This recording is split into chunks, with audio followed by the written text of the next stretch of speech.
ainda mais nessa data especial, onde comemora aí Nossa Senhora Aparecida, comemora o Dia das Crianças, né?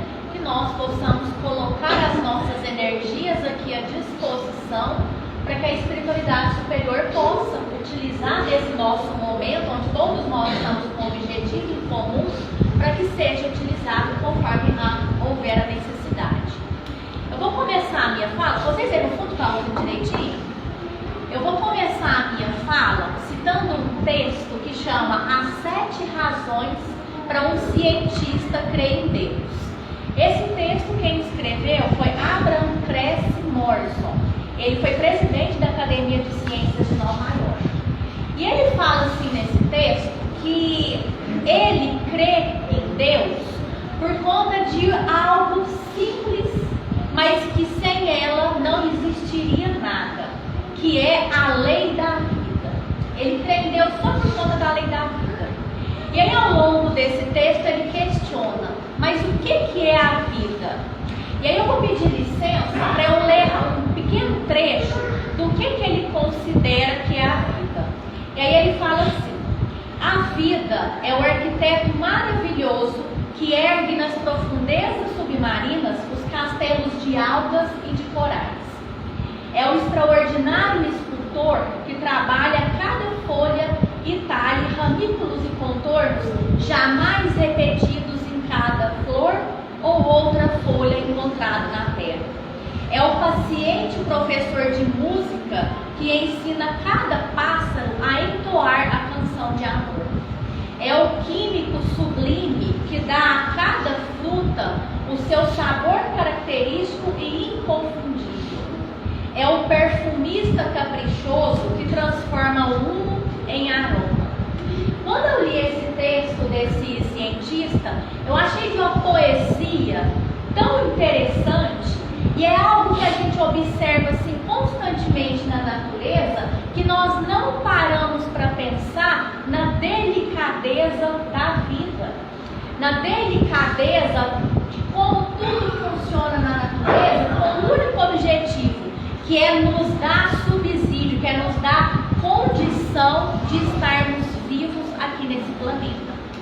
E ele citou a natureza. E será que a gente observa o milagre, os detalhes mínimos e perfeitos do nosso corpo?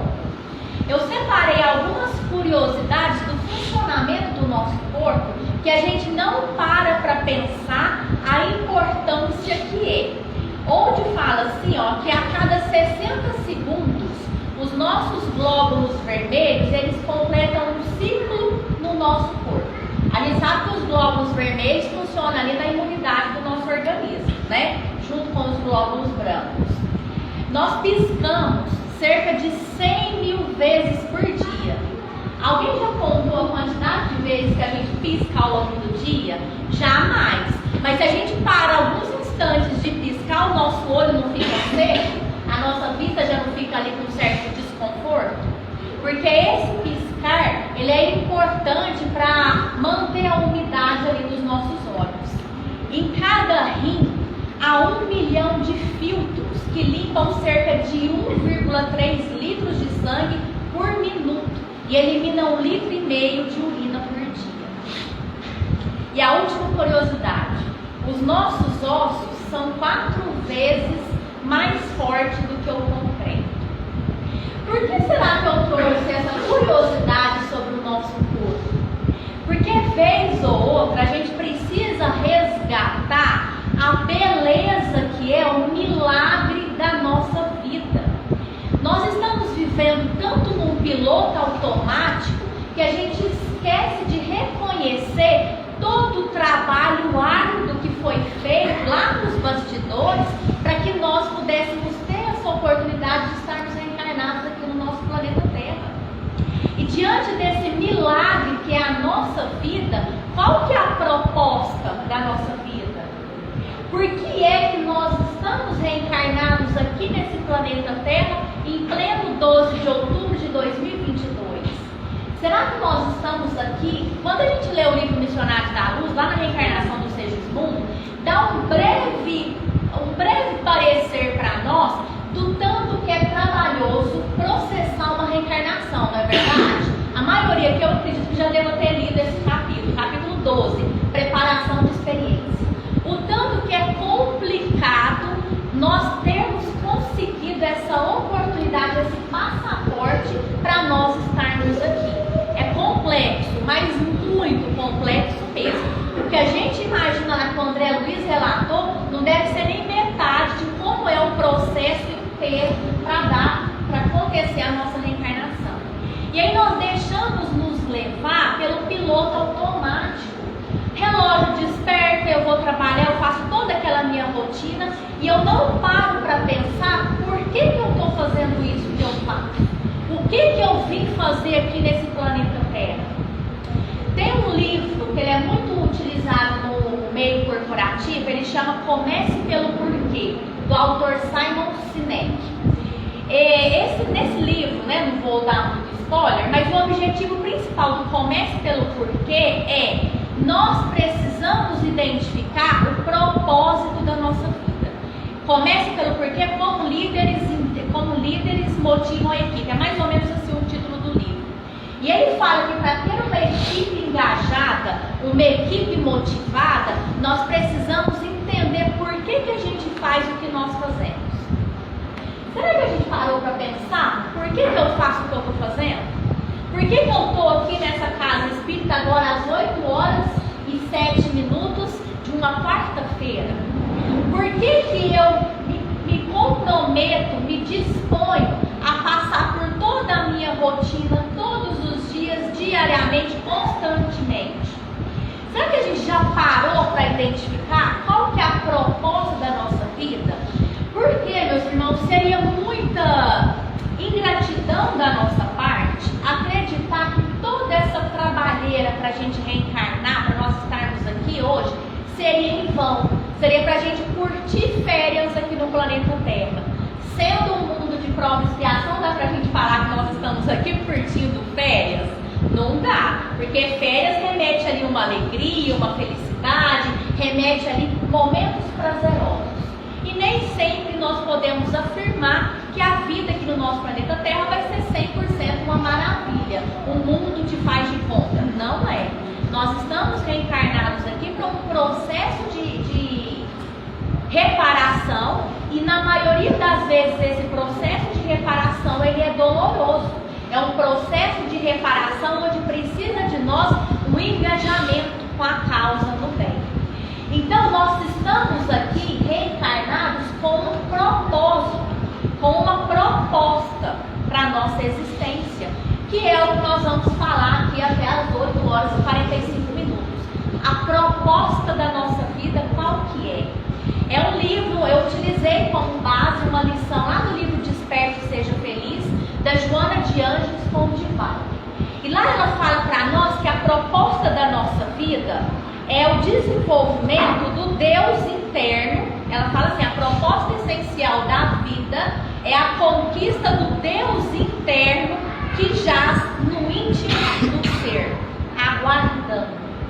O que será que é essa conquista do Deus interno que está dentro de cada um de nós? Ela deixa bem claro que não está só dentro daquele que é evoluído, que não está só dentro daquele ali mais bonitinho, daquele que tem determinado status social. Não, está dentro de cada um de nós. E a colocação desse termo aguardando, ele é importante. Porque quando tem algo aguardando, precisa de um gatilho, precisa de um estímulo para que ele desenvolva. Eu li uma reportagem, passou até na televisão há algum tempo atrás, deve ter uns 5, 8 anos, não lembro com exatidão, onde foi encontrado lá na Palestina, lá no Israel afora, um grão de uma semente de trigo, que tinha mais de 1.500 anos que aquela semente de trigo estava dormindo, só esperando um ambiente propício para ela desenvolver. Foi colocada a sementinha num ambiente propício, e a semente de 1.500 anos ela estava desenvolvendo, aguardando. Então esse Deus interno está dentro de cada um de nós, aguardando o estímulo necessário para ser colocado para fora. Tá, Daniel, é muito bonito. E o que é esse Deus interno? Esse Deus interno, meus irmãos, ele é um Deus com D minúsculo. mas é um Deus com D minúsculo, que é que é a energia propulsora que faz com que nós tenhamos a necessidade e a energia para correr atrás da nossa evolução, do nosso desenvolvimento cognitivo, do nosso desenvolvimento moral, do nosso desenvolvimento emocional.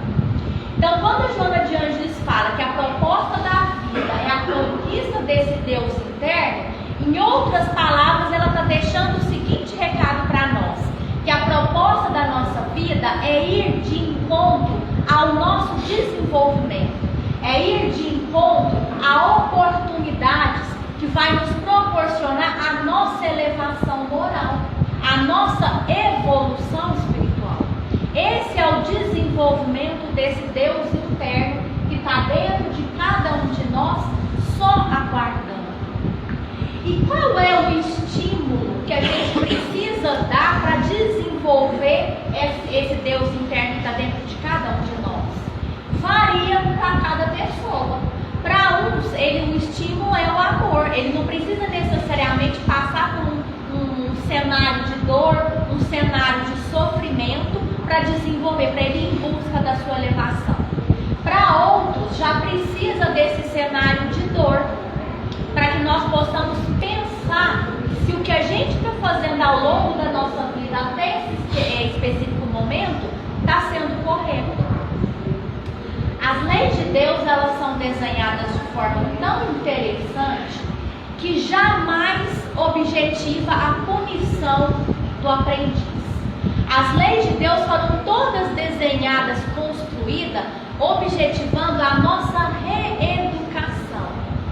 Quando a gente ingressa de pouco tempo na doutrina espírita, a gente escuta muito falar, tá lá no Item da Paciência do Evangelho, a dor é uma bênção que Deus envia a seus eleitos, não os aflijais, pois a dor é uma bênção. A gente escuta isso de primeiro momento, a gente pensa assim, nossa, mas que povo masoquista que gosta de sofrer.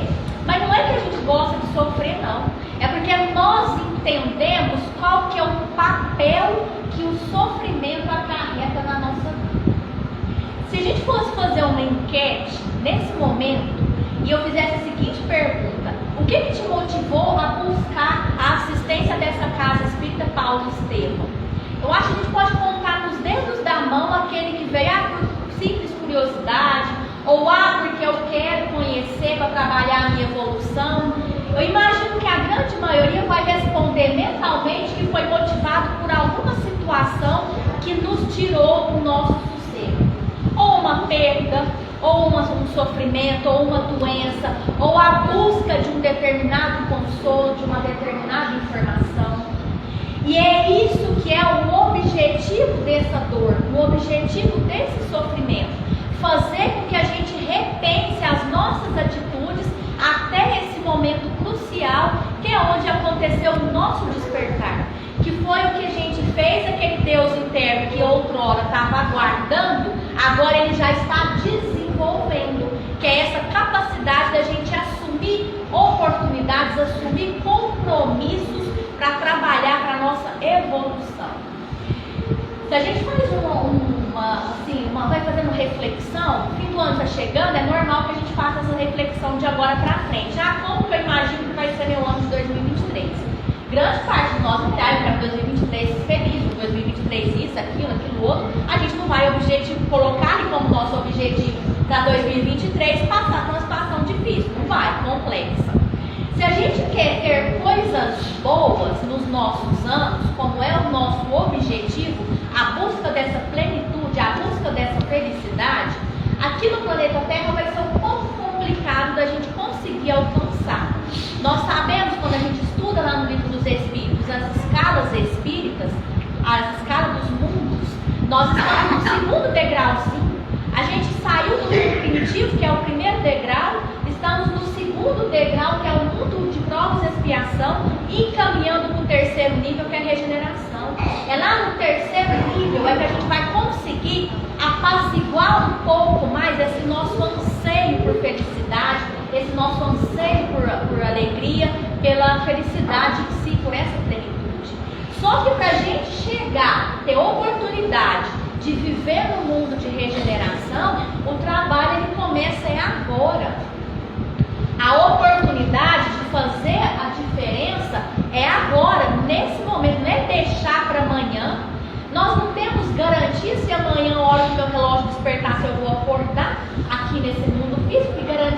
tem de que isso vai acontecer. Então, saber enxergar essas oportunidades para nós trabalharmos a nossa evolução, o despertar desse Deus interno. E a vida ela ocorre de forma tão natural, tão fluida, que ela vai nos direcionando para as oportunidades necessárias para trabalhar a nossa evolução. E a maioria das vezes se dá lá no nosso agrupamento familiar. Lá na nossa família, gente, sendo sincero, é todo mundo do mesmo jeito que a gente gostaria? A mãe quando está ali esperando o menininho nascer, descobri que estou grávida, fiz um teste. Nossa, já começa a ter muitos planos para aquela criança. A criança, ela nasce e vai desenvolver conforme as nossas expectativas? Conforme a gente planejou lá atrás, enquanto estava ali esperando, estava gestando? Não, porque cada um tem a sua particularidade, cada um tem o seu compromisso, cada um tem a sua proposta de vida, o seu propósito. E é justamente por conta dessas diversidades, dessas diferenças de posicionamento, de ponto de vista, de sentimento, hora de afinidade, hora de não afinidade, é que nós encontramos as oportunidades certas para esse nosso desenvolvimento, para essa nossa oportunidade de elevação, lá dentro da nossa casa. Quando a gente sente ali a atração, nossa, aquele ali vai ser meu marido, aquele ali vai ser minha esposa. Aí enquanto está namorando é tudo bonito, a gente não vê defeito, não vê mania, amor pra cá, amor pra ali, aquela coisa doce. Aí vai morar junto, vai casar e a gente começa a ver as manias, os defeitos, aquilo que antes não me incomodava, passa a gerar um incômodo gigantesco na gente. Por quê? É com aquela pessoa ali, com aquele membro de 2, de 3, de 4, de 5 pessoas, é que nós estamos agrupados para proceder com esse reajustamento, logo trabalhar em prol da nossa evolução. Nós não evoluímos sozinhos, de forma alguma. Se eu estou morando lá na montanha, no Tibete, afastada, que desafio que eu vou ter lá se está só eu? Que oportunidade que eu vou ter de desenvolver a paciência, de desenvolver a tolerância, de amar alguém sendo que está só eu lá naquela montanha isolada, lá no alto, lá no Tibete? Não tem. Para nós evoluirmos, a gente precisa dessa vida de relação. É dessa forma que nós vamos desenvolvendo, alimentando esse Deus interno que jaz dentro de cada um de nós, sabendo enxergar essas oportunidades. É aquele colega difícil lá no ambiente de trabalho, que eu não posso falar nada, ele vai lá, copia a minha ideia e vende como se a ideia fosse dele. É aquele vizinho, 3 horas da manhã, que é aquele funk, aquele pancadão que treme até as janelas, dispara os alarmes do carro, joga o lixo na nossa lixeira, na nossa porta. Aquele vizinho de condomínio, de apartamento, aquela sogra que ao invés de ajudar só atrapalha, aquele marido, aquela esposa desequilibrada, aquele filho cobrador, aquele filho rebelde. É junto dessas pessoas, dessas situações, problema, é que está a nossa oportunidade de reajustamento, consequentemente de evolução. O Emmanuel tem um livro que chama Encontro Marcado, e lá ele tem uma lição que chama Cooperação com Deus. Lá ele fala que os assessores da divindade, eles enviam para nós oportunidades de sermos cooperadores de Deus em 4 situações. Primeiro, como dirigente de organizações, são aquelas pessoas que dão a vida, que dão o sangue para dirigir aquelas ONGs, que são engajados em causas. Depois, aquelas pessoas que são engajadas em causas. Terceiro, situações. E quarto, pessoas difíceis. Eu, Daniela, não estou engajada em nenhuma causa social, no meio ambiente, de animal, nenhuma causa. Logo eu entendo que a oportunidade que eu tenho de ser cooperadora de Deus está nas 2 últimas situações que o Emmanuel fala: situações conflitantes e pessoas difíceis. Se a gente for analisar, a grande maioria aqui está incluído nessas 2 situações que o Emmanuel fala. Quem é de nós que nunca se viu colocado numa situação conflitante?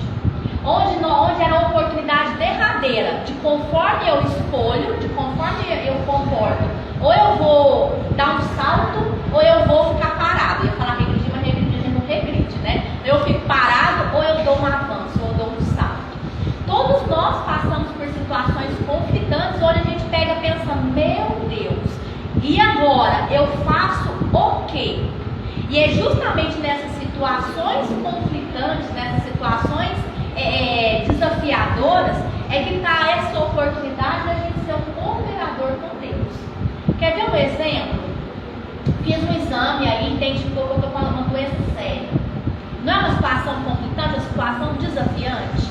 Como que eu posso lidar, qual pode ser a minha postura, o meu comportamento diante dessa situação desafiadora para eu ser um cooperador com Deus? Ao invés de entrar em conflito, em questionamento, Deus, céus, eu sou uma pessoa tão boa, por que eu estou passando por isso? Que nós possamos resgatar a resignação que paira dentro de cada um de nós para saber lidar com essa situação desafiante.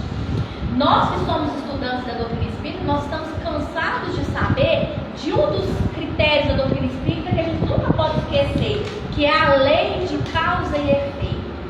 Quando a gente conhece, assimila essa informação da lei de causa e efeito, nós chegamos à conclusão de que nada que acontece na nossa existência é à toa. Nada, a vida não é um jogo de dados, não é um jogo de azar. Tudo que acontece na nossa vida é consequência de uma escolha que nós fazemos. E essa escolha nem sempre foi lá de vidas anteriores, não. Porque a gente tem a mania de falar, o que eu estou passando aqui não, é por conta de coisa de vida passada. Nem sempre é. A maioria dos nossos embates, a maioria dos nossos conflitos, é escolha dessa atual reencarnação mesmo. Se a gente sabe, nós estamos cansados de saber também da tal da lei seca. Se eu bebo ali um giro lá, né? Se eu bebo ali alguma coisa, alguma quantidade de álcool, o meu sentido vai ficar nublado, a minha tomada de decisão vai ficar prejudicada, a minha visão vai ficar prejudicada. E eu entro num carro, assumo a direção, eu não estou assumindo um risco, aí vem eu bato ali no poste, eu fico paralítica, por exemplo. É coisa lá de reencarnação anterior ou foi consequência da minha escolha equivocada dessa atual reencarnação? Lei de causa e efeito. Tudo que nós fazemos vai gerar um efeito, vai gerar uma consequência. Então, a partir do momento que a gente sabe disso e assimila, a nossa vida ela fica muito mais serena, muito mais tranquila, e as oportunidades que a gente tem de tomar decisões mais assertivas aumenta as nossas chances de tomar decisões mais assertivas. Logo, se eu tomo decisões mais assertivas, as consequências não serão danosas, serão consequências prazerosas. A partir do momento que eu pratico o bem, a consequência vai ser o bem. Pode não ser logo no ano seguinte, mas está gravado e nós receberemos essa pagamento, entre aspas, não era esse o termo, não, mas é que me fugiu. Nós receberemos essa recompensa, esse bônus, muito bem, obrigada, senhora. Nós receberemos esse bônus, meus irmãos. Claro que a gente não vai fazer o bem pensando na recompensa, de forma alguma pensando no bônus, não é? Mas ele é consequência. Senão, aonde estaria o prazer de fazer, o prazer de ajudar alguém que está em condição menor, em condição mais infeliz do que a nossa, não é? Como o relógio não para de avançar ali, aí a Joana de Anjos ela nos dá aqui algumas dicas de como é que nós podemos despertar ou continuar alimentando esse Deus interno que jaz dentro de cada um de nós. E ela dá aqui alguns conselhos que a gente vai identificar que é tudo que a gente precisa ouvir nos dias que nós estamos vivendo ultimamente. Primeiro, para um pouco na corrida desenfreada do prazer e pensa no teu amanhã. Olha que conselho interessante. Para um pouco. Nós recebemos estímulos constantemente ao que? Ao consumo. É vendido para nós uma figura de felicidade que eu preciso ter para eu ser feliz. E é verdade? Eu preciso ter para ser feliz? Não preciso. Para eu ser feliz, eu preciso ser. E aí, então, a gente precisa parar um pouco para pensar. É isso aqui que eu preciso no momento? É isso aqui que vai ser o necessário para a minha evolução nesse atual estágio da minha existência? Quanto mais idade a gente vai acumulando, parece que mais sábio a gente vai ficando, não é? Eu tô com, o mês que vem eu faço 38 anos. E aí, às vezes, eu paro para pensar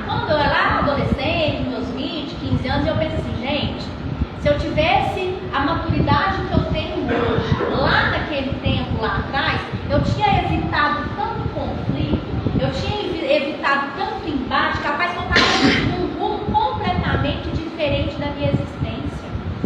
Nós somos imediatistas, a gente quer ver o resultado no aqui, no agora. E aí nós tomamos decisões sem pensar na consequência dela lá no amanhã. Sem pensar, é isso que eu estou fazendo aqui agora, vai reverberar como? Vai repercutir como lá na frente, daqui a uns anos, ou no ano seguinte, ou na semana seguinte. Então, para e pensa, né? Parar um pouco nessa corrida desenfreada e pensar no nosso amanhã. A gente vive querendo, se fosse possível, assim, tivesse assertividade 100%, eu tenho certeza que grande parte de nós ia buscar direto o hábito de consultar com o cartomante, né? A ler o futuro.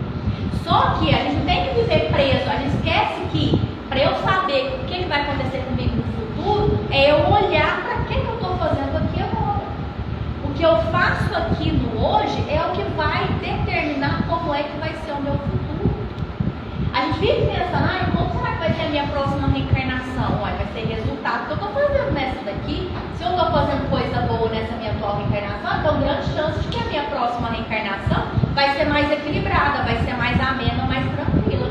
Agora, se eu vivo dando ali aquele jeitinho, puxando, fazendo as coisinhas ali meio escondidas, meio esquisito, machucando o outro, lesando, criando expectativa e não cumprindo, grande chance de que a nossa próxima reencarnação não vai lá ser tão tranquila assim, né?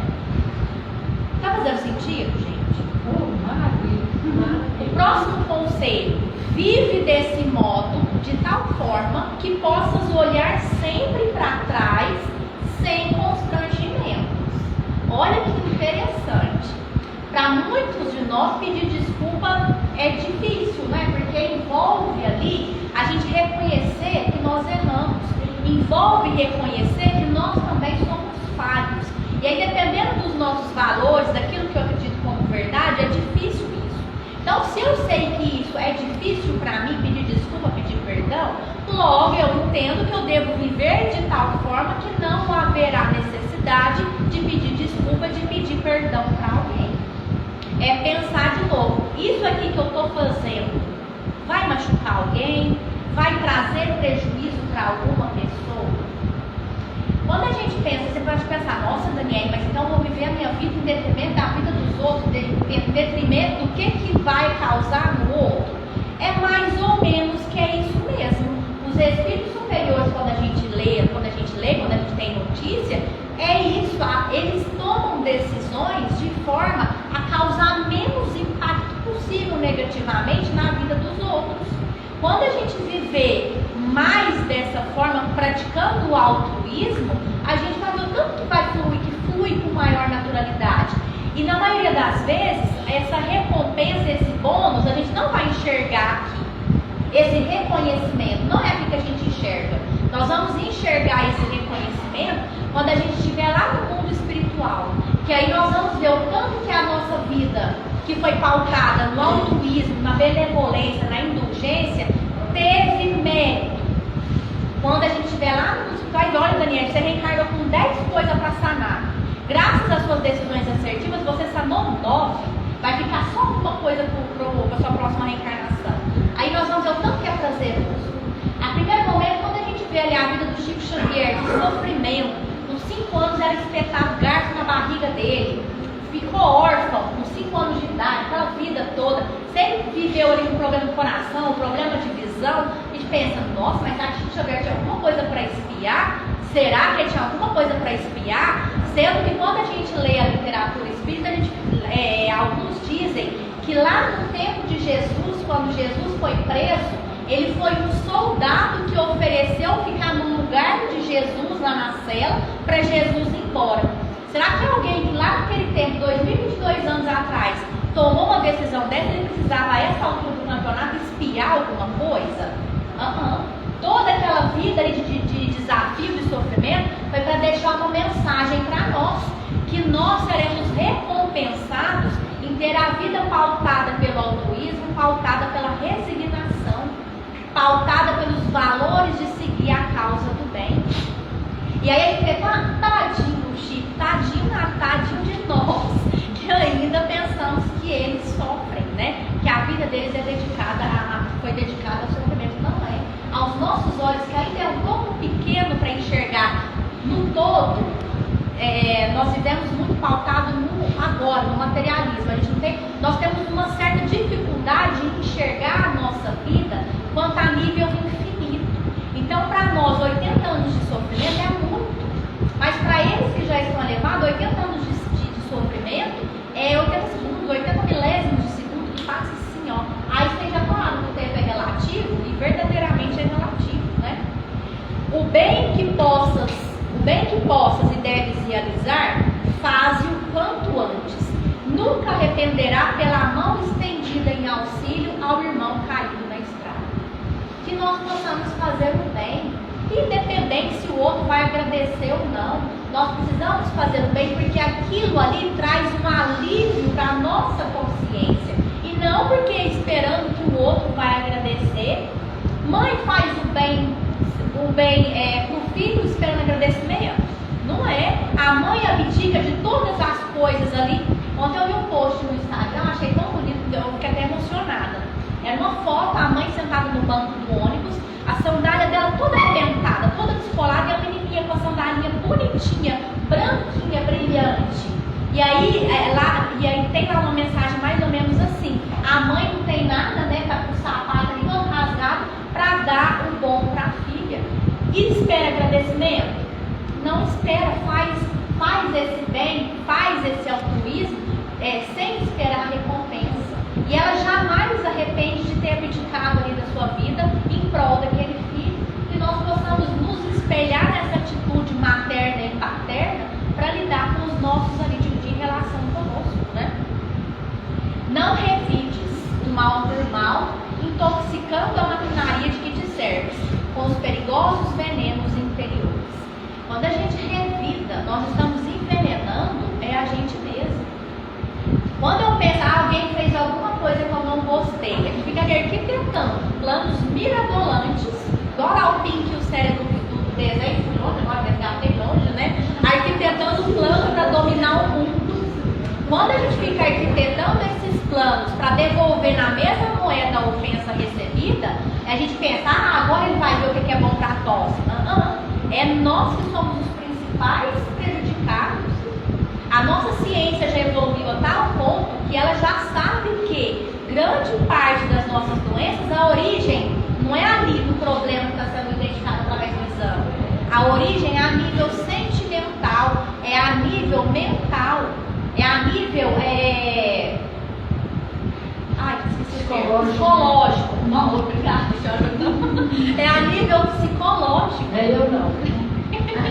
E nós acabamos somatizando grande parte das doenças.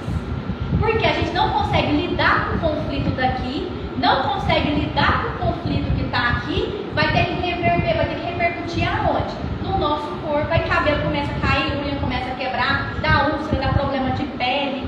E vai no médico, faz um monte de exame e não acha a causa. Esses dias eu ministrei um treinamento na empresa que eu trabalho, e a gente está falando mais ou menos sobre isso. E aí a menina falou assim, que desde o ano passado ela estava com uma queda muito grande de cabelo. E ela foi no dermatologista, fez um monte de exame e não achou. As vitaminas dela estavam ok, estava tudo ok a nível de saúde do corpo. Aí ela orientou ela, olha, você está precisando procurar um psicólogo, porque não tem nada no seu corpo que justifica essa queda de cabelo. Tá bom, tá aqui, ó, o problema tá aqui. E ela estava fazendo o acompanhamento psicológico desde que identificou que a médica orientou, e a queda de cabelo dela verdadeiramente diminuiu. Percebe então como que os conflitos daqui mal resolvidos repercutem na nossa saúde física? Por isso que guardar mágoa, guardar ressentimento, ficar arquitetando um plano mirabolante para devolver na mesma moeda uma ofensa recebida, os piores prejudicados somos nós mesmos que estamos agasalhando com apego e sentimento negativo. Ser tu aquele que perdoa, que ajuda, que compreende. O outro, quando a gente toma essas atitudes de sermos nós que perdoa, que compreende, que ajuda, o outro pode até achar que nós somos covardes, pode até achar que nós estamos sendo prejudicados, mas nós não estamos sendo prejudicados. Nós estamos desatando um laço. E se a gente fizesse questão em manter esse laço amarrado, nós é que seríamos prejudicados. perdoar. O perdão, ele não pressupõe o esquecimento, não. Porque vez ou outra a gente vai lembrar, porque o esquecimento ele é físico. E a gente não consegue escolher, estou ali abrindo as gavetinhas da minha memória e eu vou escolher qual que eu vou passar borracha. Não existe. A gente não consegue. O perdão, ele pressupõe que quando eu lembro da mágoa, quando eu lembro do ocorrido, ao invés de eu lembrar aquele pesar, aquela dor, aquele peso, ficar livre e desejar, que essa pessoa esteja bem, que Deus possa orientar, que Deus possa abençoar essa pessoa. Isso que é o perdão, não é esquecimento, não. É não lembrar com aquele pesar, é não sentir aquela dor de novo e não desejar o mal para aquele que fez mal para nós. Claro. Quando a gente tem alguém na família, um mundo muito próximo, que é assim, fala demais, julga demais, critica demais, aponta demais, enfim, é a pessoa mais problemática. Por ser santo, é melhor afastar um pouco, você perdoa e tudo, mas você afasta, ou continuar vivendo para pagar para resgatar os erros. É difícil, não é? É complicado, porque cada um sabe onde aperta o carro, né? Se resolver não ficar mais, por exemplo, não ficar junto mais, não ter aquela relação, que vá tranquilo, sempre que vier a memória da pessoa na mente, que faça uma oração, que deseje que ela esteja bem, que deseje que o espírito protetor dela possa amparar ela para despertar no momento propício. É não ficar guardando aquela mágoa, aquele ressentimento. A gente entrar em família é interessante porque esse laço de sangue, ele resgata em nós um compromisso maior do que se a gente não tivesse ali o apelo que os laços de sangue traz, né? Mas nós não somos obrigados a nada. Nós não somos obrigados a nada. A gente vai até onde nós damos conta, né? Porque talvez se eu insisto demais da conta, fica pior a situação. Porque aí, ao invés de ser de um só que está causando problema, pode causar problema para 2, para 3, para 4, e toma uma dimensão muito grande, né? Nós não somos obrigados a nada. A gente vai até onde nós damos conta disso. O fato de a gente não persistir em ficar muito junto, porque tem que ser unido, não sei o quê, é melhor cada um de um lado, mas você deseja sempre para a pessoa, você está de vez em quando, está tudo certo. E até onde você dá conta, até onde dá conta, né? E nessa situação, se eu pudesse ter permissão, eu te orientar a fazer uma oração, na hora que chegar na sua casa, faz uma leitura do Evangelho, faz uma oração sincera, eu tenho certeza que você vai receber o direcionamento correto para você conseguir tomar essa decisão de forma que não vai prejudicar nenhum dos lados. Mas esse caso não é comigo,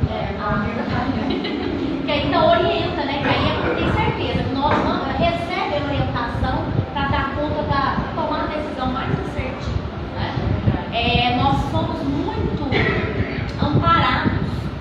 Os nossos olhos é que não enxergam, mas nós somos muito amparados. Tem uma rede de apoio gigantesca atrás de nós, que está ali só esperando o momento certo para nos auxiliar. E o relógio não para, eu vou encerrar aqui agora. Aí a Joana de Anjos, ela fala assim, que a tua vitória depende da perseverança nos objetivos que abraças e que te exigem sacrifício e abnegação. Esforça-te, pois, para seres cada vez melhor, alcançando as paisagens rutilantes da verdade. Eu gosto de falar muito essa colocação. Jesus não espera a perfeição de ninguém para a gente trabalhar na seara dele. Ele conta com a gente do jeitinho que nós estamos. Do jeitinho que nós somos, do jeitinho que nós estamos, ele conta com o nosso engajamento, com a nossa boa vontade de sermos cooperadores na seara dele. Então, que nós tenhamos sabedoria de saber identificar as oportunidades que a gente tem de continuar alimentando o Deus interno que jaz dentro de cada um de nós. E a hora que o negócio apertar, ficar difícil mesmo, meu Deus, para que lado que eu corro? O que eu faço? Que nós possamos sempre elevar o nosso pensamento ao alto e fazer uma prece. Quem que nunca recebeu um conforto depois de uma prece realizada? Um desejo, com sinceridade. Não precisa decorar, fazer aquelas preces com palavras difíceis, rebuscadas, não. Palavras simples. A prece é abrir o nosso coração para Deus. É externalizar um pedido de ajuda que nós precisamos, externalizar o nosso sentimento, ou de pedido de ajuda ou de agradecimento. E nós possamos sempre recordar aproveitar os benefícios da prece, tanto que ela é consoladora para nós. Então, meus irmãos, muito obrigada. Que fiquemos todos na paz do nosso divino amigo, mestre Jesus. Parabéns.